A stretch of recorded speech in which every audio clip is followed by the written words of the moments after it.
Good day, everyone, and welcome to another edition of Inside the Locker Room. My name is Brian Grissom, and I am live and in color from the beautiful campus of Cleveland State Community College. I'm the Sports Information Director here at Cleveland State, and we have started us a coaching show, and we're going to help you dive inside Cleveland State athletics. We'll be joined by coaches periodically throughout the year, and we'll try to bring some players on and give you kind of an inside look at how things go on, not just on the court, but off the court as well. I am joined today by Coach Lee Sigliano. He is the head Cougar of the Cleveland State Cougars for the 18th year. Is that right, Lee? 18th year. 18th year. Does it seem like 18 or does it seem like 40? Some days it seems like 40.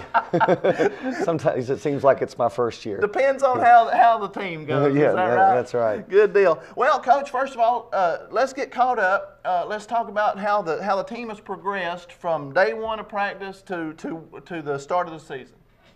Well, we started late August, and we went through preseason. We dealt with injuries, dealt with probably more injuries than we usually have dealt with here in the past, and so developing continuity, developing a way of playing, figure out who can do what. It's taken some time, and we went through 2 scrimmage dates, exposure events, recruiting events down in Georgia.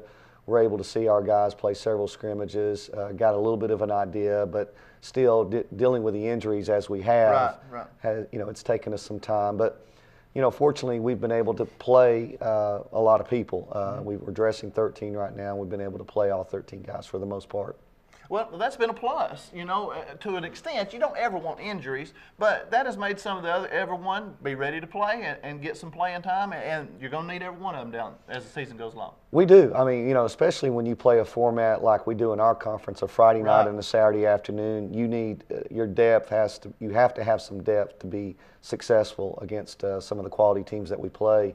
And fortunately, to this point, we've been able to play 12 or 13 guys each of those games, and it's worked out so far. Hopefully, we'll be able to continue to do that. Right. Depth is a thing that has been a luxury for you in the past because you hadn't had a whole lot of it in years past, and it's great to see that many guys out there this year. It is. We really haven't had a lot of depth over the years for the most part, and it's been nice to be able to send guys into the game and for guys to be able to play 3 or 4 minutes if we get in foul trouble, or if there's an injury, whatever it may be. We've been able to put somebody else in, and again, to this point, guys have stepped up and been able to give us positive contributions. Now, you mentioned the injuries. It's usually, I'm talking injuries with Coach Lumpkin and the Lady Cougars because he usually always battles those to start the season off. But this year, it's been your turn, so to speak, and that's something you said you hadn't had to deal with a whole lot. And now, tell me where we are with the injuries, and is most of the guys back, or where are they? For the most part, we're back. I mean, we've got a few guys that have some, I guess you would call it tendonitis in the knee, knee issues, ankle issues, but nothing major, significant to this point. So I'm hoping that we're over the hump with that issue, and that tonight we're going to dress 13. Expect to play actually all 13 guys this weekend. Right, absolutely fantastic. Let's talk about the first few games of the season. Cougars undefeated, 5-0. Couldn't ask for a better start than that on the season. 5-0, 2-0 in conference play. We started the season back on November 1st with a win over Georgia Highlands. 87-71 was the final score on that one. And then we played the Bryan College JV team, a 116-55 win over the Lions. And then we jumped into conference play. Let's talk about those first 2 games. What are you wanting to get accomplished in the first 2 games of the season before you get into conference play? Well, one, it gives us an idea, an early idea of how we're going to be able to compete in our conference. So, I wanted to be able to play everybody, and we were able to do that. We were able to play everybody parts of both games. I think maybe the second day there was one player that did not get in, but all 13 guys played Friday and 12 played on Saturday. So we were able to see that. And then, you'd like to win both games, but when you go on the road in the conference, you hope to, for me, it's usually to expect, just to get one win, to get a split, and that's what I hope for. But fortunately, we were able to get 2 wins. The first game went, I don't want to say it was easy, but it was easier than I expected. The Dyersburg game, I thought that was going to be a a tougher game, but it didn't turn out that way, and I'm not complaining about that. I'm glad it worked out that way. But the second day, which I felt like was going to be the tougher game against Southwest Tennessee, and it was. Yes. We were able to. I think we played better actually the second day, even though it was went down to the wire. It was a tough opponent to win on their floor, and they were nationally ranked. Southwest was preseason ranked 24th in the country. So, I mean, we beat a nationally ranked team. Absolutely. It was a really good win for us. So it's a start, and I was grateful for that. You talked about jumped in the conference play. People just really don't realize how hard it is to get a win on the road. And when you go on the road and get 2 wins, you've done something, haven't you? I think it is. I tell our players when we get a conference road win, it's like +2. Absolutely. When you win at home, you're holding serve, so to speak, and Right. use the Absolutely. tennis terminology there. But when you go on the road, you've kind of broken the serve of your opponent. It's a +2, Right. and we were able to get 2 of those. Now, having said that, this weekend, even though we're at home, could be tougher than it was last weekend going on the road in the conference. Absolutely. Well, let's talk about that here in just a second. Then we had a midweek game on Tuesday against Snead State, a very athletic team, and the Cougars come out on top by 10, 83-73. Had a big lead to start with, and you knew that Snead was going to make a run, and they're a good ball team despite their record, but they've played some tough competition. They have. The 3 teams that they had played prior to us were very, very good teams. Etowah, Mississippi. They played 2 teams out in the Missouri tournament they played in that were very good teams. And they run a really good system, a Princeton-style system on offense and defense. And they've got good players, too. Right. And they're well coached. That was a good win for us. And, they had a lead early.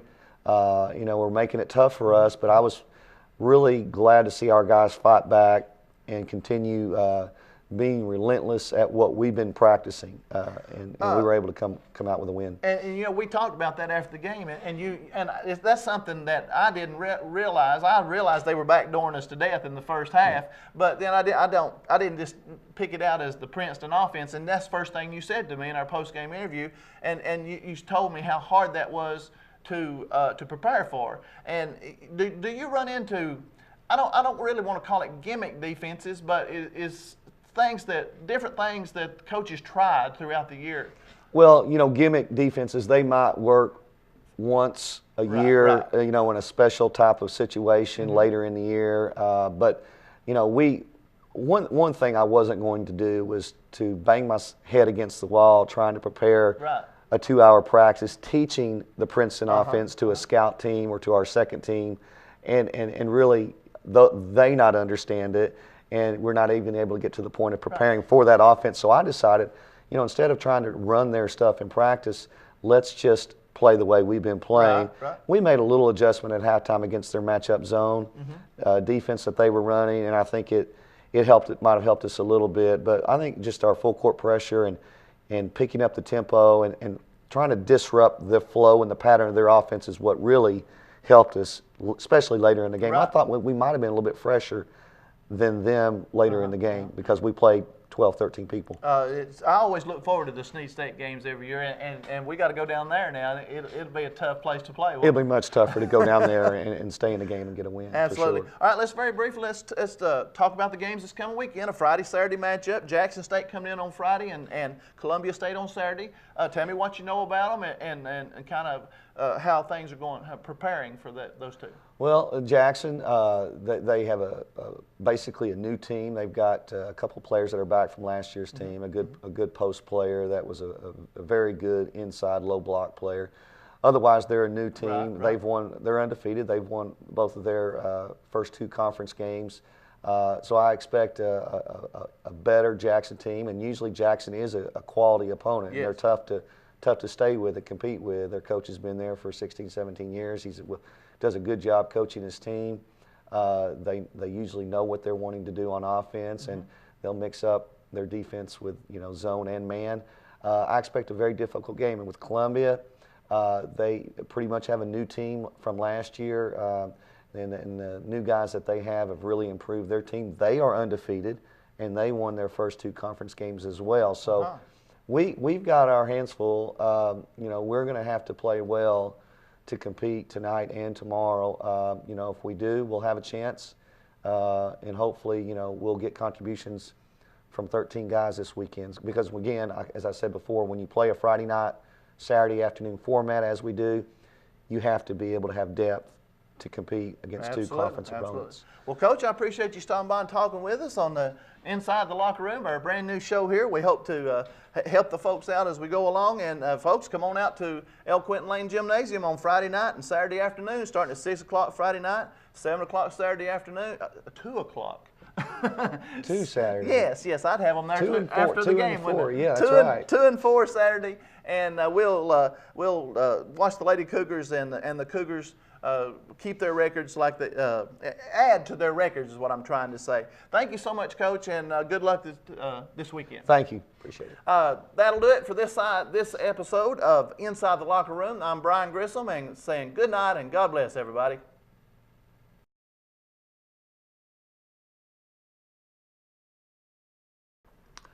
Good day, everyone, and welcome to Inside the Locker Room, the inaugural show of the Cleveland State Cougar Athletics. We'll try to be with you every week and bring some coaches and players and try to get you caught up on how the things work from the inside out sometimes. Sometimes when you come to the ball game, you see how the game goes along, but there's a whole lot that goes into that, and we're going to try to bring you some insight each and every week. We'll have coaches. We're joined this morning by Coach Dan Lumpkin. My name is Brian Grissom. I'm the Sports Information Director here at Cleveland State.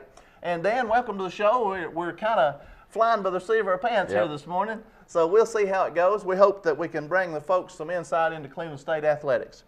First of all, Dan, let's talk about how things have gone. We're kind of getting started here. The season started a few days ago. We've got a few games under our belt. Tell the folks a little bit about how the Lady Cougars have progressed from start of training camp up until the start of the season. Well, at this point, we feel good about where we are. You know, we've had a large number of new players this year, and it definitely takes a while to get them acclimated to a new system, a new program.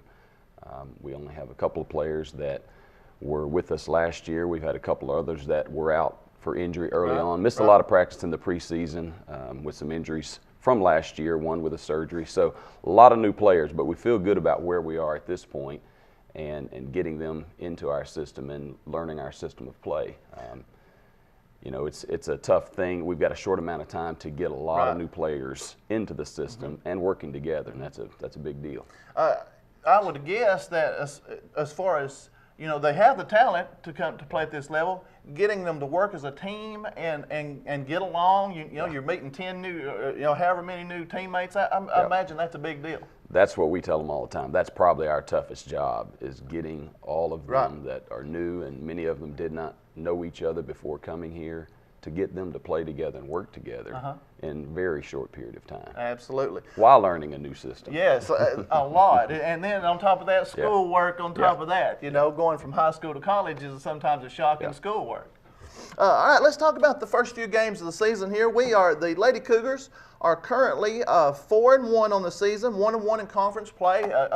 You know, you want to get it off to a good start to start every season, and so far so good. Yeah, we feel good about how we've started so far. We've played 3 non-conference games, 2 conference games, and you know, we're playing with a lot of energy, and we like that. We're playing at a pretty fast pace, and you know, a lot of the players came out of high school playing that kind of style. Some did not, so it's new for some. You know, being able to harness that energy is the key, something that we're working on every day, improving at, because we want them to play at a fast pace. We want to play with a lot of energy. The women's game is getting faster and faster. With some rule changes, it has become even faster with the 10-second backcourt rule. Well, now talk about that a little bit. We want to be able to play that game. You know, we have a shortened shot clock anyway. We play 30-second shot clock, 5 seconds shorter than the men's, as well as the 10-second rule. We want to press. We want to play full court as often as we can. We believe it gives us an advantage, especially with the personnel we have right now. Right. And so we've got to learn to play fast but under control, and that's something that it's difficult to train an entire group of new players to be able to do that and harness that energy, get it all going in the right direction. Right. Well, there's a fine line between being out of control and right on the edge, and you want to be right on the edge. You do. Talk about, you mentioned the 10-second rule. Why did the girls not have the 10-second rule for all this time? You know, I'm not really sure why they did not. You know, with the shortened shot clock, 30 seconds, the game was moving pretty fast anyway, in my opinion. I'm not sure why the Rules Committee decided that, but we have always tried to push the envelope with the game speed. I like to play a fast-paced game and feel like if you train that way, you can have an advantage in the game against opponents who may want to slow the game down or have a slower half-court game in the scoring area. We like to stretch it out as often as we can and play full court and feel like we gain an advantage at that. You got to use your strength. That's exactly right. Lady Cougars opened the season with a 68-47 win over Milligan College. Then on the November the 5th, a 90-49 win over Georgia Northwestern. And that game there, Dan, Georgia Northwestern looked like a pretty good ball team, but boy, we played well. It felt like we did. You know, they did do a pretty good job in the first half, and you know, I felt, able to exert our will on them in the full court pressure and open the game up early. And we were able to hang on to that. But yeah, they did a good job. Very intensive game throughout, even though it was a widespread game points-wise. It really didn't feel like that. And we've had several that felt the same way, just like Tuesday's game. Exactly. And then we jump into conference play with our longest trip of the year over to West Tennessee. We start in the top of the state with Dyersburg State and then go down on Saturday to Southwest Tennessee. The first one, Dyersburg State, we had a lead and let it get away from us in that one, and then in Southwest we rebounded. Talk about those two games. Well, Dyersburg, you know, the last two games we played in conference play last year were on the road over there in Southwest and Dyersburg, and we went over and won both of those games. Both teams had quite a few sophomores returning this year, and we knew they remembered how the season ended, and were going to be intent on making a change. They played really tough games, both teams. Dyersburg has a good team and really played us well. We had a lead going into the half and felt like we were doing what we needed to do. The second half, we had some people in foul trouble, and that became a problem down the stretch. Three people fouled out for us in that game, late in the game, and that hurt us. Your play just changes when you have foul trouble. They've got a good post player inside, a very good guard that really penetrated strong to the basket consistently. She's a good free throw shooter and did well what she needs to do to help her team succeed. And she can hit free throws at a very high percentage. So that hurt us late. We didn't stop them defensively like we needed to in that second half. The next day at Southwest, we felt like we rebounded very, very quickly and did a good job coming off a tough game and a tough loss the night before. You know, it's tough for any team to play these back-to-back conference games. 6 o'clock on Friday night, and then less than 24 hours later, 2 o'clock the next day after traveling that same day of play. So both teams are very athletic. Southwest, a very athletic team, and a fast-paced game the entire game. It was, you know, just a point or two the entire game against Southwest, and we feel like we got much better contribution on Saturday from the entire team because we had foul trouble early on as well in the first half. We had to sit some starters down, I believe 3 of them, for almost half of that first half to try to keep them out of trouble, foul trouble, with 2 fouls in the first half. But we had some players come off the bench and do a good job sustaining that level of play, intensity, and scoring to keep it close all the way down the stretch. Depth, that's what you got to have, especially on the second end of a conference game. That was a major key to being able to, you know, win that by 1. I mean, we were very fortunate to get out of there by 1 point, and they did miss the final shot.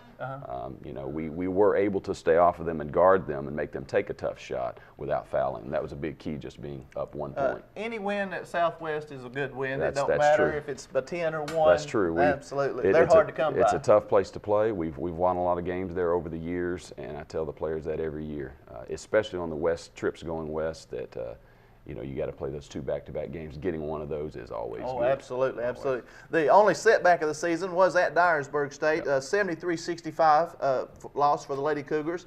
Nice rebound on Saturday with a 1-point win, 75-74. And then this past Tuesday, we played Snead State, and another tough non-conference game, but it had the feel of a conference game, didn't it? Definitely. They play in a very tough league, just like we do. And they had played some very good competition coming into this game. They had played 2 teams out of Florida Region 8, where a lot of national championships have come from. And so we knew they were going to come at us hard. They played a very intense game, full court, very fast paced, and we matched it well. I was glad to see that we were able to do that. while using a lot of players, a lot of substitutions. Yeah, right. We did a good job scoring in transition against them, which was a big key for us. But a very fast-paced game, very physical game as well. Jumped on them early. Yeah, we did. We were able to, you mentioned the other day after the game that the first 5 minutes may have been the best 5 minutes of the game, and I agree. We were able to get on them quickly, pressure them, get a lead, and then we were able to hang on to it. They had a very good post player inside that we knew if we let them slow the game down and use her like they wanted to, it was going to be difficult to stay ahead. Yes. They made some great runs in the second half. I think they cut it to 9 points at one time, and we were able to weather that by getting to the free throw line. And we hit, I believe we hit about 76% of our free throws, which is an improvement from the first 4 games, definitely on the free throw line. And that was a big factor, being able to sustain that lead for the win. Very quickly, the win over Sneed State, 79-63, and let's talk about the upcoming weekend now. We're caught up, so now we got 2 big conference games coming in. We finally get to play a couple at home, a couple of conference games at home. Talk a little bit about Jackson State and Columbia State coming in. We're excited to be home for these 2 conference games, starting off on the road, and our goal is to get 2 of them. Starts tomorrow night on Friday with Jackson State. They've got pretty much a new team as well. They've got 1 contributor from last year, 1 starter from last year still on their team, but mostly a new team. They've shot the 3-point shot well in the games they've played so far. They played Volunteer State last weekend and played them a 2-point game. They beat Montlow very well, I think by about 20 points. Okay. And so we know they're playing their game well. I think we're going to expect to see more zone play out of them. But they've got good players inside and out. So we know we're going to have to play our game well and work to exert our will over their style of play. Right. And I don't think they want to play as much of a full court game as we do. So we're going to have to make that a key point to the game. Columbia State, we don't know a lot about them. I know they have a lot of new players as well, as many of the JUCO teams do. Right. So we're going to take it 1 game at a time. It's Friday night right now, and get through that one and just prepare for Saturday after Friday night's over. 1 game at a time, isn't that right? Yeah, absolutely. Well, Coach, we appreciate you stopping by and talking with us this morning, and thank everyone for tuning in this morning to Inside the Locker Room. This is Brian Grissom saying good night and God bless everybody.